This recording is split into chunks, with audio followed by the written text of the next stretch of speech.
Salut, je m'appelle Guillaume, je suis le fondateur de Neotech. On parle beaucoup de mobilité électrique, de mobilité green, de mobilité propre en Nouvelle-Calédonie.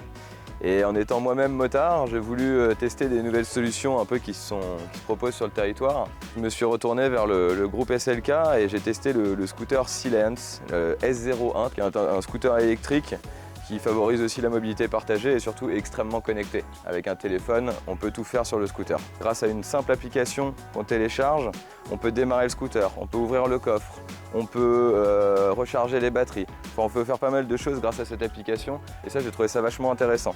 Un autre truc qui est possible avec l'application, c'est de pouvoir partager le scooter avec quelqu'un d'autre. C'est vachement intéressant, notamment pour les entreprises qui voudraient acheter ce type de mobilité, parce qu'on peut tracer le scooter, on peut le localiser, on peut déclencher l'alarme à distance. Ça permet d'avoir un certain contrôle sur les véhicules, savoir un peu ce qu'ils font, quand ils le font. Et ça, j'ai trouvé ça vraiment intéressant, cette notion justement, on n'est pas juste sur un scooter électrique, on est aussi sur une mobilité vraiment connectée et accessible et partagée. Je me suis dit, scooter électrique, ça va être vous et ça va mettre du temps à partir.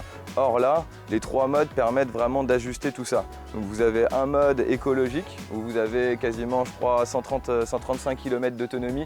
Vous avez un mode city et vous avez un mode sport. Et je peux vous dire que le mode sport, il déménage. Dès qu'on met un petit coup d'accélérateur, le scooter part, vraiment une bonne réactivité.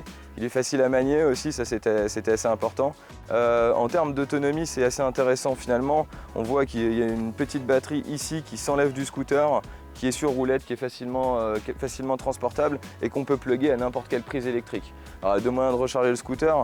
Le premier, c'est d'avoir accès, par exemple comme sur le Géant, il y a un parking, sur le parking on peut recharger le scooter, mais il y a évidemment aussi l'option, donc ça se fait directement avec le coffre, il y a un câble qui sort du coffre qu'on peut aller brancher, mais il y a aussi l'option vraiment de décrocher la batterie.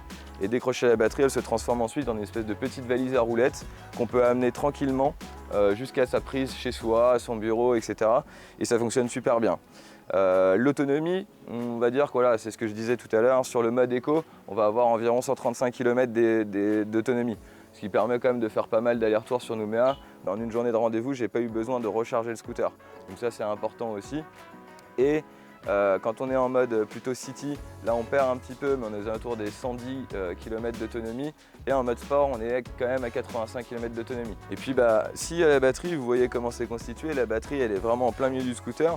Donc on peut se demander où est le moteur. Et le moteur, ils ont été malins, ils l'ont mis tout simplement dans la roue arrière. Donc c'est pour ça que la roue arrière est fermée et le moteur est intégré dedans. Ce qui permet aussi d'avoir aucun frottement, aucun usage du moteur puisqu'il y touche à rien du tout.